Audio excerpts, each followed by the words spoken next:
Hello नमस्कार, welcome back to my channel. तर हे बघा, मी गौराईसाठी टाकली होती काजळतीसाठी. इकडे गौर टाकली आहे मी. 2 दिवस आधी गहू मी एक रात्रभर भिजू घातले होते आणि 2 तासासाठी बांधून ठेवले होते.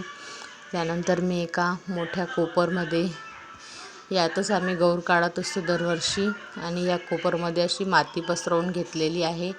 मस्त चारी दिशेने अशी खाली माती टाकून घ्यायची. त्यानंतर हे जो आपले भिजू घातलेले गहू आहे ते यावर पसरवून घ्यायचे आहे. पूर्ण असे गच्च भरून टाकायचे आहे. सगळीकडे पसरले पाहिजे. पूर्ण मातीवर गव्हाचा असा थर लावायचा आहे आपल्याला. हे बघा अशा प्रकारे.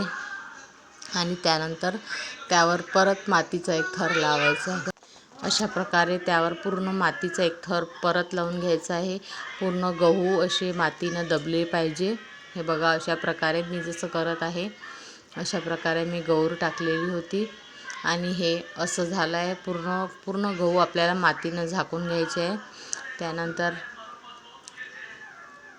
अशा प्रकारे करून घ्यायचे आहे आपल्याला.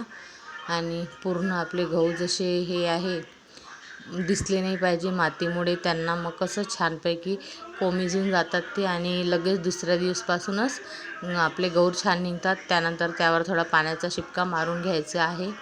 आणि इथे बघा, गणपतीसाठी पण मी थोडे गौर टाकले होते आणि देवांश मला खूप हेल्प करत होता. देवांशने एका ह्या छोट्या बास्केटमध्ये आम्ही गणपतीसाठी गौर टाकले. यावर पण माती पसरून घ्यायची आहे आणि असे छोटे छोटे आपल्याला गहू टाकून घ्यायचे आहे प्रत्येकाकडे, आणि त्यावर पण माती पसरून घ्यायची आहे. त्यानंतर हा आहे दुसरा दिवस. दुसऱ्या दिवशी बघा किती छान असे कोंब आलेले आहे. बघा सगळे गहू असे छोटे छोटे कोंब फुटलेले आहे त्याला. आणि हा आहे आमचा तिसरा दिवस. मग छान असे एक छोटेसे असे एक बोटभर आपलं अर्धं आपलं जे बोटाचा एक तुकडा असतो तेवढे झालेले आहे दुसऱ्या दिवशी. आणि हा आहे चौथा दिवस. चौथ्या दिवशी बघा किती छान असे एक बोट, पूर्ण आपलं इंचभर जे बोट असतं आपल्या हाताचं तेवढे गौर निघालेले होते. खूप छान वाटत होते आणि पूर्ण असे गच्च भरून गौर निघालेले होते.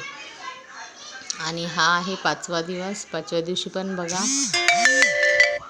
गहू किती छान गौर आलेला आहे. पूर्ण असा घट्ट भरलेला आहे माझा कोपर. आणि इथे मधात आम्ही गौर काढणार आहोत, गौरी मातीची आणि शंकरजीची पिंड. आणि हा आहे 6वा दिवस.